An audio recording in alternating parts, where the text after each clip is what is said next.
கூட்டணி இந்த கூட்டணி இறுதியானது. நிறைய பேர் இப்போது இந்த புது தியரி பேசுகிறாங்க. திமுகவை எதிர்ப்பவர்கள் எங்களோடு சேரலாம் என்று சொல்லியதன் மூலம் இன்னமும் விஜய்க்கான கதவுகளை எடப்பாடி திறந்து வைத்திருக்கிறான்ட்டு நேற்று நீங்கள் யாரோ கேட்டீங்க. நான் நேற்றே சொன்னேன், அப்படிலாம் இல்லை. ஒரு ஆப்ஷன் வேணும்னா வந்து சேர்ந்து தம்பி, நீ ஒரு ஸ்டேட்மெண்ட் சொல்கிறேன், நான் தான் முதல்வர்ன்ட்டு, நான் ஒரு ஸ்டேட்மெண்ட் சொல்கிறேன், நான் தான் முதல்வர்ன்ட்டு. ஸோ ரெண்டு பேரும் அவங்கவுங்க நிலைப்பாட்டை தெளிவுபடுத்திட்டாங்க அப்படின்றத நம்ம அதை புரிஞ்சு கொள்ளணும்னு நான் சொன்னேன். பலர் நினைப்பது போல இறுதி நேரத்தில் டிசம்பர் அல்லது ஜனவரியில் பிஜேபி வேண்டாம், நான் விஜயோடு போகிறேன் என்ற முடிவை எடப்பாடி பழனிசாமி எடுக்கவே மாட்டார்.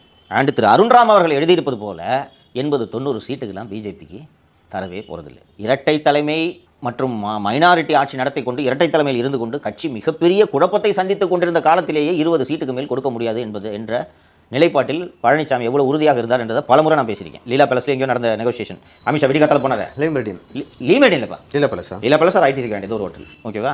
விடியற் காத்தால் ஒரு தாமதமாக அமித்ஷா போனார்ன்றதை பேசணும். அன்றைக்கே அவர் பலவீனமாக இருந்தார், இன்றைக்கி அவர் பலவீனமாக இல்லை. 21 ஒப்பிடும்போது இன்றைக்கி அவர் பலவீனமாக இல்லை, ஓகேவா. He is a tough negotiator. அமித்ஷாவிடம் சென்று டெல்லியில் சென்று சந்தித்து பேச்சுவார்த்தை நடத்திய போதே நம்பர்ஸ் முடிவு செய்யப்பட்டு விட்டன.